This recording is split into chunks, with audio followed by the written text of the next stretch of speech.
Hey everyone, welcome to my first ever Planet Coaster 2 video. I'm super excited to show you guys what we've been working on in our Greek park.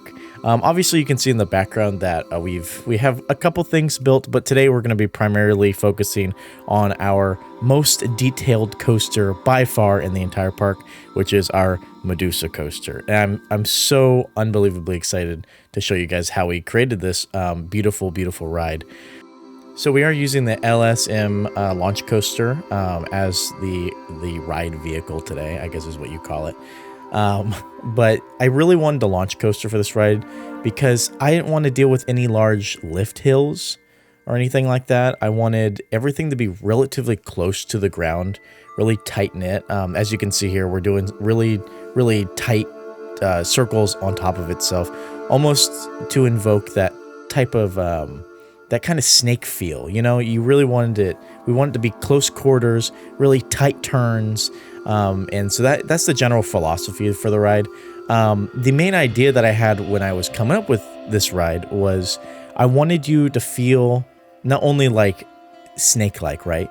I wanted the rider to feel like they are being chased by Medusa. So you start at the beginning of the ride and you dip into Medusa's lair before eventually getting chased out, and we'll talk about the chase a little bit later. But yeah, that's the whole point of the ride. She's supposed to be chasing you. You guys will see that a little bit later on. It becomes a little bit more clear that that is the idea behind it. But yeah, as you see here, we're coming up on one of my favorite elements that we added to the ride. It is this crazy dive loop that goes up and through. Yeah, right there. It goes up and through the tight section that we have up there at the top. And oh my god, you guys will see it later, but it is actually amazing looking. And then we go right into a double corkscrew. That is the escape section of the ride. So that's kind of the final big element before the ride slows down and wraps up. But that's the general general outline for the entire ride. And then we're going to go into doing a bit of landscaping here afterwards. And the biggest thing with landscaping for me personally is I really like to go in. Oh, this is a VOD, by the way, guys. So if you see anything happening on screen, you can see chat and you obviously see past me in the corner there. But this is a VOD. So yep, there's some more stuff popping up. So just ignore that. I tried to cut out as much as possible, but obviously I missed some. The biggest thing with me for landscaping is the fact that don't be scared to cover your ride. You know, you'll see what I did here. I just kind of went crazy with the landscaping, got it to the kind of shape that I wanted generally, and I covered most of my track. We're going to come back through here and clean up the bits that are still covered, obviously. But don't be afraid to just, you know, cover your entire track and then chisel it out. I find it's way easier. Here's a good example of it. I just kind of go balls to the wall here and and just cover everything. I get the landscape to what I want, and I know that the landscape's not going to stay like this because I'm a big fan of rocks. So I'm going to go in and basically cover almost all the exposed land with some rockage. And I find it's way easier that once you've built up all this land around it, it's so much easier to take it in, make it about 47% intensity is what I'm using here, and a small brush and just chisel away at it. I think it just makes it way more close quarters, and it gives me that tight feel that that I'm looking for this ride. Obviously, you don't have to do this on every ride, but specifically for the Medusa coaster, I really wanted it to feel that way. But yeah, I absolutely love how this coaster came out. We have a coaster called the Medusa at my local theme park, Six Flags Discovery Kingdom. It's this big purple and green coaster, and the coloring on this ride is actually pretty similar to what it is in real life. Obviously the one at my theme park is not this themed, but but it looks the track is similar, but that's where the similarities stop. But yeah, we're building in a completely Greek style. The rest of the park that we're going to be posting videos for very soon. You can kind of see it right there. The rest of the park is all Greek. It's not just one area that's a Greek. Our entire park is Greek themed, and we've been working with a lot of the Mediterranean rocks. So for this ride specifically, I wanted to kind of move away from the white rock that's very pristine and very clean. I wanted it to be a little bit dirtier. So we instead used a different kind of rock. I don't remember exactly what rock we used, but you'll see it in a little bit once we start doing some detailing. But this is, I don't have footage of this, but this is the main entrance for the ride. I did this off stream, and because I just wanted to get an idea for what I wanted. These are the rocks we were just talking about, by the way. And you can see there, we actually used a pool. That's how we got that water in there. And we'll talk more about pools in a second, and detailing. But I really love how this came out. We used these spiky rocks. I wanted to give a sense of a hostile environment, something that Medusa would use to her advantage, right? As protecting her home, and saying, let's not do that, right? Let's not come in here. That's kind of the vibe I wanted to give off, but that was also natural, right? Oh, and here we start working on our first Medusa of the attraction. This is my first time using an animatronic in the game, so you can see me struggling a little bit. We put her on the moving platform, and that was interesting to work with. I really like the idea of the ride sequencer. I think there's a lot of issues with it. A little bit later, we start doing some lighting with it, and the lighting is really annoying because you're copying a bunch of things over and over again, and getting it to the precise time was incredibly annoying. It was unbelievably taxing and trying to get it correct, and you can only get things down to 0.2 seconds instead of like 1 frame, which I wanted to be 1 frame. I wanted some flashing lights happening, but it's a good start. It's a good start for I think it's better than the last Planet Coaster one, at least, whatever there was in that, because I don't think there was any sort of ride sequencer, right? I'm not exactly sure. I didn't play much of Planet Coaster 1. But here you can see that we already put the animatronic in. I think we already got it timed up and everything. Now I'm just detailing her little crevice. This is the part of the ride right before the double corkscrew at the end of the ride. This is where she almost gets you, because the whole ride she's supposed to be chasing you, right? And she has somehow got in front of you. She's about to get you. She wants to turn you into her next stone in her garden, and you turn away at the last second before finally escaping her lair. And that's kind of the idea for this segment. This was our first main scene in the ride that we made. The first main fully detailed little area. And it kind of set the pace for the rest of the detail in the ride later on, which we'll see, because we're gonna go in and detail her entire lair, and that was a lot of work. So right here, I'm basically using a lot of the rocks to make it a little more natural, like because she comes out and jumps at the ride vehicle, and I didn't want it to just be her standing there awkwardly. So we're doing a lot of blocking, essentially, right here, making it look like it's a natural little crevice, basically. And we're gonna block out the entire back. It's gonna be very dark in here, so you really can't see much of this, but I want it to be very, very clear that this was not just a randomly staged area. The pillar thing between her, I think that's the thing that fits in there the best. A little bit later on, I have her free floating, but it's okay, no one notices. You go by too quick to notice. The glowing eyes is always so crazy. But here we are, we're starting work on the lighting of her. The lighting in this game is just so amazing. It's so, it adds so much, like sometimes I think, oh, do I really need to add lighting to this? And then I do, and I'm like, okay, that's way better. It's so much better. And then here you're gonna see why it looks better. This is what it looks like in full movement. I think it came out really well. That's scary as hell with the coaster going past. Oh my god, that's absolutely amazing. I love how that turned out. But here is what I was talking about earlier. Use pools. If you want to use water and you're having trouble getting like the landscape water into an area, a smaller area, I have that problem all the time. Use pools. It's a little bit annoying because people keep complaining that they can't reach the pool or whatever, but the pools are so good. They have such a good coloring to them. Plus, they have built-in lighting, so they glow at night, and it gives a certain type of vibe that you just don't get from using the landscape water tool. So I highly recommend use pools. Use the pools. Now here is one of my favorite segments of the entire ride.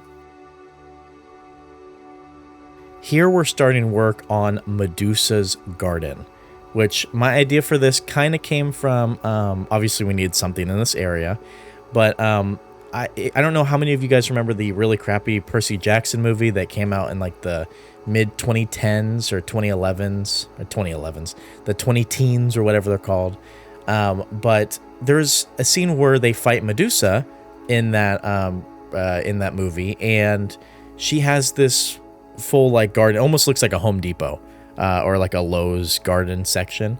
And that just kind of stuck in my brain, even though that sucks in the movie. That movie's not the greatest. But I was like, oh, she needs a garden. Medusa needs her little garden.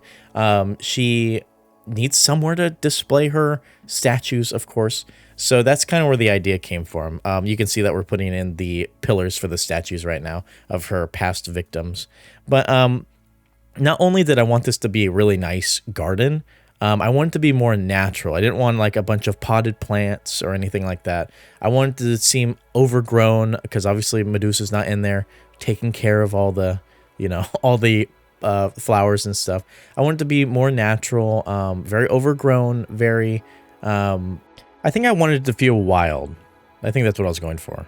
Somewhere relaxing, but also eerie, right? So you'll see later on we put a lot of smoke effects in here and everything. And this is right before the final plunge. Medusa, the animatronic Medusa that we worked on earlier, is right after this drop. So you see that the hole, it goes right down in there, and there's that Medusa that jumps out at you. So this is like the secondary entrance to Medusa's lair. And this is right before the escape and everything. So she's chasing you, you run through her garden, and then she pulls you back into her lair for one final scare before you do the double loop-de-loop, or the double, corkscrew, and finally escape from her lair once and for all. But I felt like this was really needed. I wasn't entirely sure what to put here when we were working on it originally. I was like, let's put something cool. This is like an entryway or something like that. And I think it came out really nicely. We have a lot of more statues flanking the side of the ride vehicle, of course. And then we put in a big Medusa statue head right here to signify this is her area. This is her domain. Be wary in which you come. So I really like how that turned out. It was very lovely. Oh, that's me zoomed in. Some more landscape work and putting in a lot more plants because we didn't have nearly enough. These plants are really annoying to work with, the blackhorn bush. Their hitbox is really messed up. And so if you try to click anywhere near them, you're grabbing that bush. Like if you want to grab the pillar next to it, no, you grab the bush. The bush is absolutely insanely huge and goes up at least 15 feet above where the plant actually ends. And it's very odd. I'm not exactly sure why that's the case. I decided to throw in a fountain here. I thought the fountain was really nice.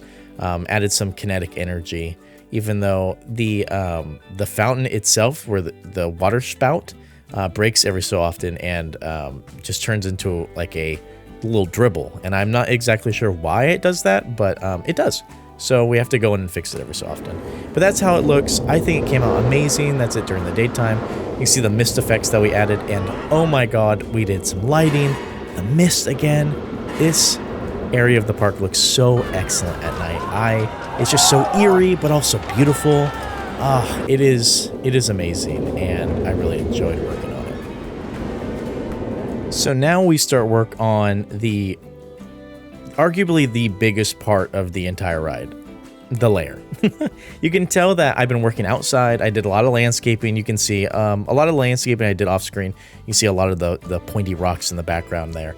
Just because it was very repetitive, just doing the same thing over and over and over again. I placed them into a group, and then I repeated them over and over. And we got this really awesome design that you'll see later on. But for now, we're starting work on the lair itself. It took me a long time to get what I wanted the lair to look like. It took a little bit of time to kind of understand what I was going for. So we made these walls, this little wall design with pillars outside first, and then we brought them into key elements during or inside the layer itself, just to kind of give me a plate to work off of. So we placed these in first. This is the main stopping point right before the launch. And this is the main interaction with Medusa that you get in the ride. There's 2 key elements of Medusa. We're putting in another moving Medusa. So she's supposed to chase you as you, thank you for the 100 bits, Crispy. She's supposed to chase you out of the launch. And that's the idea. So we take a little bit of time here to kind of make it look like she's on top of something that can move like that, because it looked really weird with just the nothing there. She was kind of free floating. Once again, it's very dark though, so you can't really tell what's happening. You just spooked that a Medusa is sitting right in front of you, right? But this is the key start of the ride. This is right after you get onto your ride vehicle, you do some curves around the place, and then you meet Medusa and they get launched into the chase, right? Once again, the lighting here was really, really difficult. We took a lot of time to get what the lighting looks like correct. I cut it down a lot, so you only see the portion that I ended up liking. Later on, we actually add some statues in front of Medusa that flash on one by one as the train goes by, as the coaster goes by, I guess is what I should say. And that really, it shows you all of her victims first, and then you see her. She's just there waiting to add someone new to her collection. And so I thought that was a really, really fun element. We're just doing some more detailing here, making this wall look a little bit better. You can really see that the coaster, after that dive that we were talking about earlier in the garden, comes down through here over the launch and then goes into that double corkscrew that is the end of the ride. The final escape is what I've been saying over and over again. And I think that's really cool. You sit there at the Medusa waiting for the launch, and then another coaster goes on. There she is, chasing the ride vehicle. So cool. I think that came out so amazing. The devs at Frontier really did an amazing job at making this animatronic. It's so scary looking, right? It's the snakes all individually moving. Her eyes light up. I love her. And her cackling. The cackling laugh is so atmospheric. It haunts through the entire ride. You just hear it every so often. It's like, whoa, what was that? And I love it so much. So huge props to that animatronic. So we're still in the lair. The little plug of my merch. If you guys want to get my merch, it's shop.thejaggerkk.com. It is very comfy. It's very beautiful. Anyways, we're working on some other scenes in the lair, of course. This is just a filler scene. It's supposed to, add some more ambiance, some lighting, because it's very dark down there. I think we put some blue flames in there, which looks really nice. We put in some more frozen guests, some more for victims in this area, and I think it came out really good. I wanted to feel not homey. I wanted to feel like it's been lived in, right? Someone is there. Medusa with her big tail is knocking stuff over, so there's lots of rubble going on. And also, there's fire. I mean, someone can live here, right? Would I want to live here? Absolutely not. But for a snake person, it's the perfect environment for them. Look, there's some water for bathing, What else do you need besides some water and some flames? I mean, let's be honest, But the whole point of this layer is I didn't want it too lit. I wanted a couple key areas that were not really well lit, but that were, added some environmental light to see. I didn't want it to be completely just dark in there, but I also wanted some areas that catch your eye really quickly, because you really don't stay in this area too long. You kind of rush past. So I just wanted some detailing, but not too much, of course. So now we're doing the finer details, adding some pottery thrown around, knocked around, because a person with the snake tail is not going to be, very particular with where they're stopping and what they're knocking over. I think this is actually my favorite part of the entire layer area. We do some simple pillars here, but the way we do it is it's pillars with a roof line that has collapsed. And so we put lots of different rubble here, and it just really sells it. It looks really, really awesome. Oh yeah, the way we got that, the curtains to sit there like that, they look tattered and ripped by just gently sinking them into the wall. If we did any more, it looked like it was glitching out instead of torn. So I think we got it literally so perfect in there. And I was actually kind of surprised with how well that came out. But yeah, here's what we were talking about earlier. We set on some of those pillars. These were all connected at one point, but now over time, after Medusa's been constantly running into these pillars, they've fallen. The arches have fallen, and now we add a bunch of different debris, and it just looks so good. I think it's like I said earlier, it's one of my favorite areas. Just all the debris, and then the lighting with the knocked over lighting, the lamp post that's knocked over, looks really, really atmospheric and amazing. Even though there's really not that much detail here besides the rubble, there's not much going on the walls and stuff. You really don't need that much happening as the roller coaster's, you know, going through. And of course, this child accidentally got, well, not accidentally, was turned into a statue as she was playing in the LAIR. That's why you don't play in the LAIR, guys. I mean, it's kind of, it's not a play area. I mean, you should be able to tell, even if you're a kid, right? Don't play in Medusa's lair. If you see a bunch of snake heads and glowing lights, don't go in there. That's my word to the wise. This is our sacrifice area. This is where she, this is where she treats guests very nicely. That's what we're gonna say about that. But now we're done with most of the layer. Now we're just doing some final lighting bits, lighting up key areas, because once again, I didn't want to light it up too much. I wanted to add these torches in and then add in like a bigger light to make it look like the pillars or the torches, sorry, to make it look like the torches are producing more light than they actually are, right? Because those torches don't produce like any light whatsoever. Oh, here's the statue segment. So we're adding in all the white lights. These are going to flash on individually as the ride goes through, and it's really atmospheric. It's scary right before you meet Medusa. But here's the final layer. Some shots from around. Here's that lighting. It's so good. It's so scary when you're on that. And then there she is, bidding you adieu at your launch.